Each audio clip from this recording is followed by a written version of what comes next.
आप सबका एक बार मैं फिर अपने चैनल पर हार्दिक स्वागत और अभिनंदन करता हूं।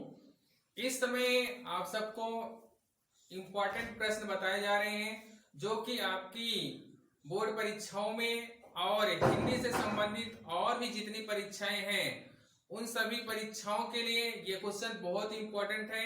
हम आपके लिए 10 प्रश्न लाए हैं और 10 प्रश्न में से कम 15 या 20 प्रश्न के आसपास हम आपको उत्तर बताएंगे। उन प्रश्नों से संबंधित कुछ प्रश्नों के उत्तर हम और आपको बताएंगे। आप सबसे रिक्वेस्ट है कि आप हमारे वीडियो को शुरू से लेकर के अंत तक देखें और आपका समय बेकार ना करते हुए हम सीधा सीधा अपने टॉपिक पे चलते हैं। आज का जो पहला प्रश्न है उसके पास चलते हैं। तो ये जो वीडियो है ये अगर देखा जाए तो कक्षा 9 के लिए इम्पोर्टेंट है, साथ ही साथ कक्षा 10 के लिए भी, 11 के लिए भी, 12 के लिए भी और बीए के लिए भी इम्पोर्टेंट है। साथ ही साथ अन्य जितनी भी प्रतियोगी परीक्षाएं हैं हिंदी विषय से संबंधित उन सभी परीक्षाओं के लिए ये सभी प्रश्न बहुत ही उपयोगी सिद्ध होंगे। आप सब हमारे वीडियो को ध्यान से सुने और समझें। तो आज का पहला प्रश्न है कि हिंदी गद्य के उत्कर्ष का सूर्योदय काल किस युग को कहा जाता है? बहुत इंपॉर्टेंट प्रश्न है। तो इस प्रश्न का उत्तर होगा द्विवेदी युग। इस प्रश्न का उत्तर होगा द्विवेदी युग को सूर्योदय का उत्कर्ष काल कहा जाता है। ध्यान दीजिए, हिंदी गद्य उत्कर्ष का सूर्योदय काल, हिंदी गद्य के उत्कर्ष का सूर्योदय काल किस युग को कहा जाता है? तो आप उत्तर में लिखें द्विवेदी युग को या द्विवेदी काल को। और आज का आपको दूसरा प्रश्न हम बताने चल रहे हैं। दूसरा प्रश्न है हिंदी कहानी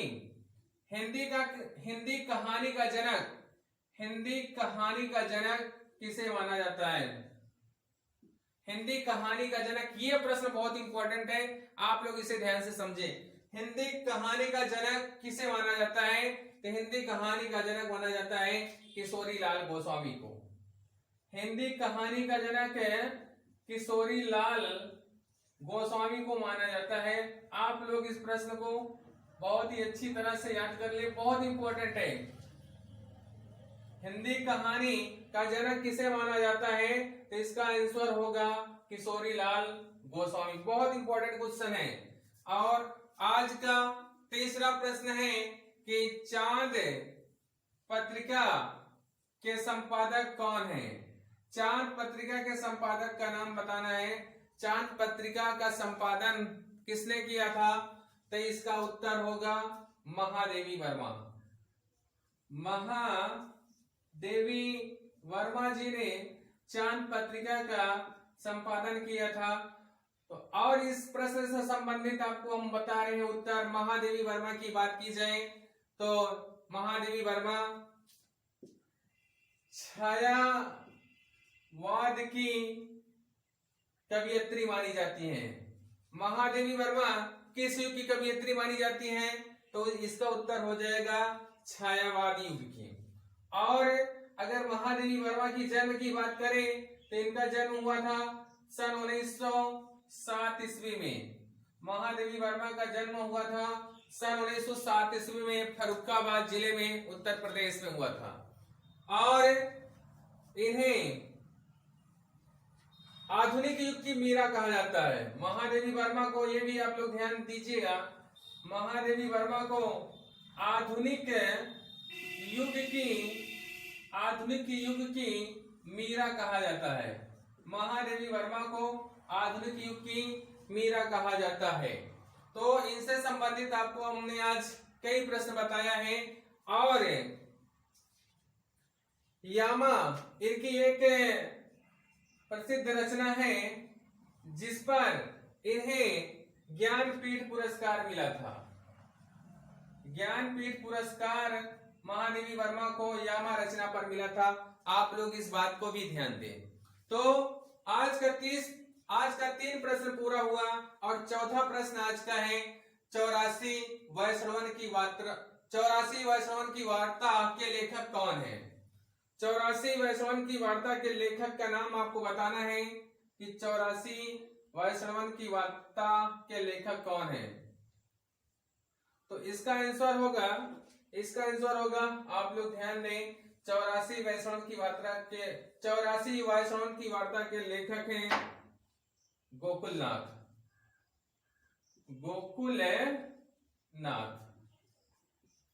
84 वैष्णवन की वार्ता के लेखक हैं गोकुलनाथ। आप इस प्रश्न को भी याद रख लें। कई बार इंटरमीडिएट की बोर्ड परीक्षा में यह प्रश्न आया है कि 84 वैष्णवन की वार्ता के लेखक कौन है, तो उत्तर में आप लिखिएगा गोकुलनाथ।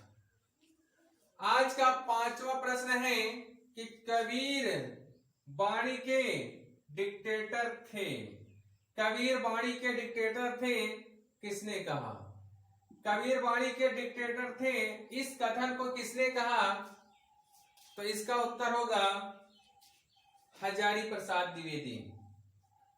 कबीर वाणी के डिक्टेटर थे, इस कथन को किसने कहा? तो इसका उत्तर हो जाएगा हजारी प्रसाद द्विवेदी।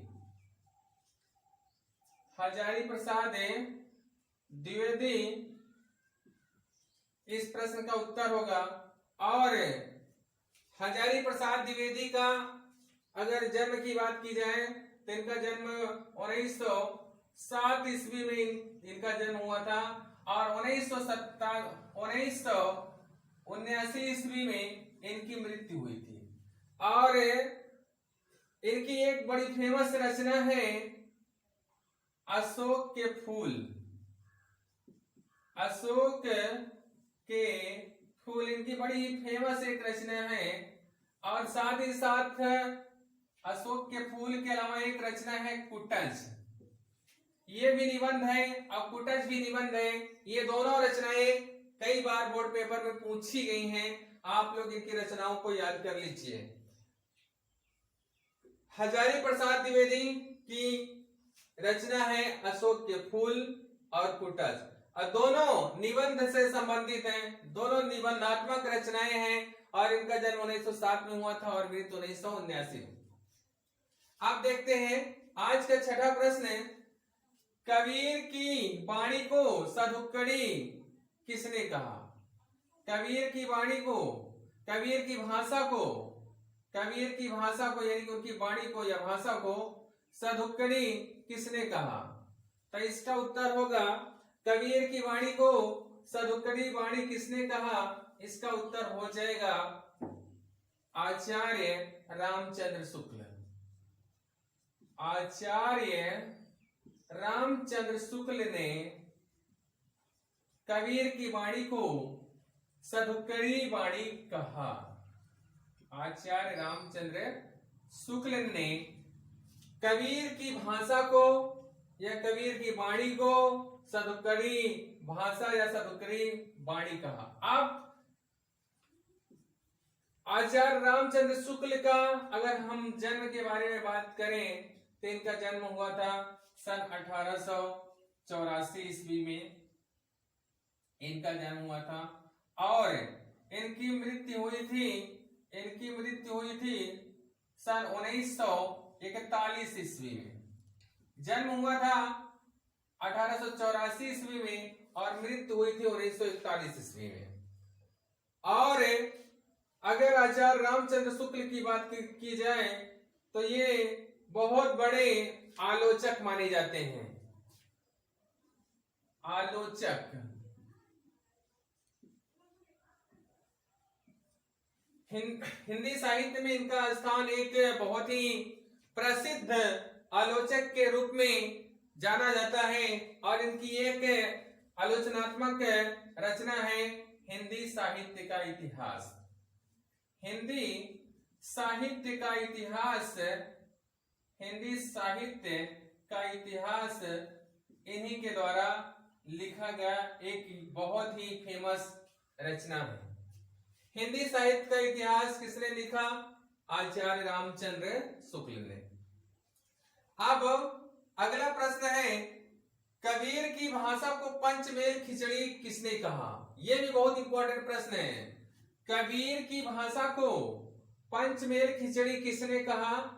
इस प्रश्न का उत्तर होगा, इस प्रश्न का उत्तर होगा, आप लोग ध्यान दें, बाबू श्याम सुंदर दास। बाबू श्याम सुंदर दास ने कबीर की भाषा को पंचमेल खिचड़ी कहा। बाबू श्याम सुंदर दास, ये भी बहुत इंपॉर्टेंट प्रश्न है। कई बार बोर्ड पेपर के साथ साथ वनडे एग्जाम में भी ये प्रश्न आया हुआ है। आप सभी इस प्रश्न को अच्छे से याद कर लीजिए, जिससे कि आपको कोई परेशानी ना हो। अब आज का 8वां प्रश्न है, कितनी नाव में कितनी बार। बड़ी फेमस रचना है ये। कितनी नाव में कितनी बार के लेखक कौन है? कितनी नाव में कितनी बार के लेखक कौन है? तो इसके लेखक हैं अज्ञेय। कितनी नाव में कितनी बार, इस रचना के लेखक हैं अज्ञेय। अब अज्ञेय का पूरा नाम क्या है आपको बता दें। कभी कभी ये पूछा जाता है कि अज्ञेय का पूरा नाम क्या है, तो इनका पूरा नाम है सच्चिदानंद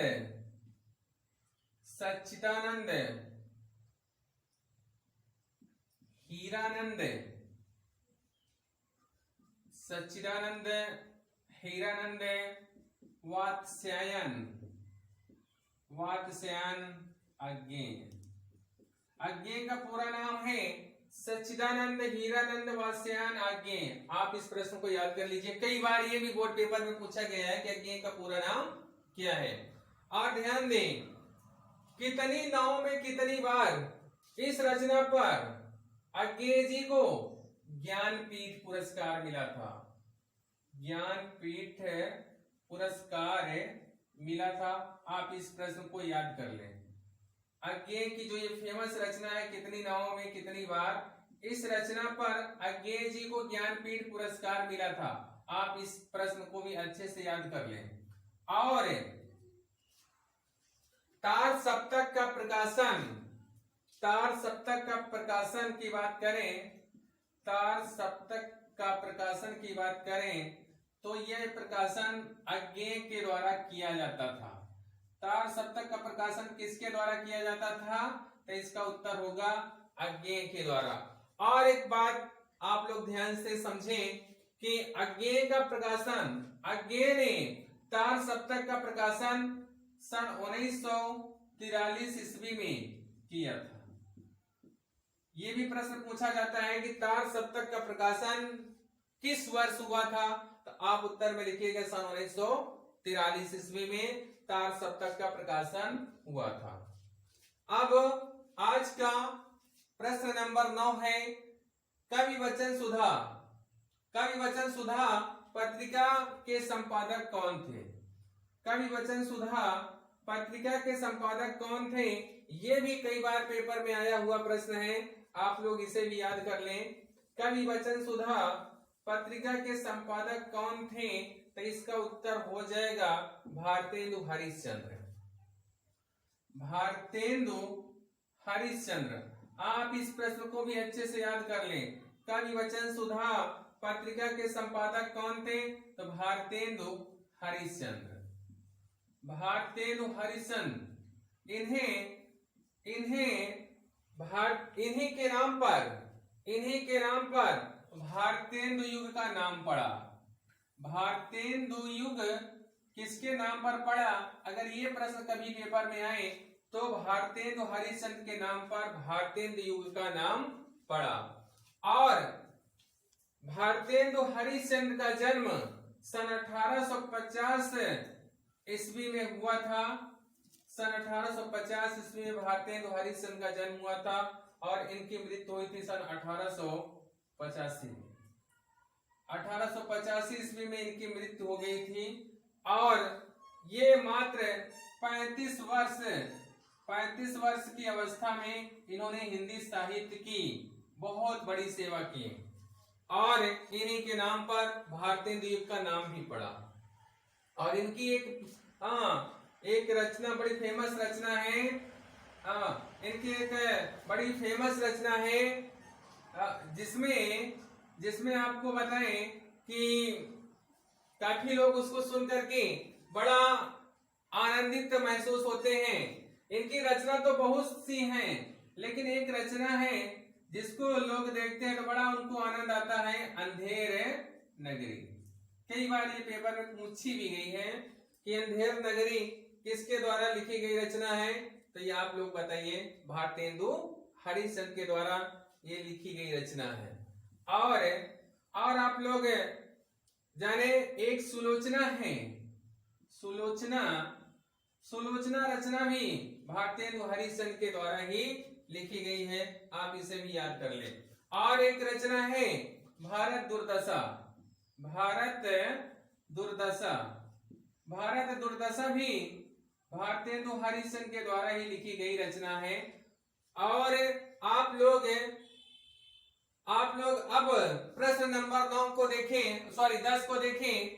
10वां प्रश्न है सूरज का 7वां घोड़ा। सूरज का 7वां घोड़ा के रचनाकार कौन थे? अगर सूरज का 7वां घोड़ा की रचना की बात करें तो इसके रचनाकार थे धर्मवीर भारती। सूरज का 7वां घोड़ा के रचनाकार हैं धर्मवीर भारती।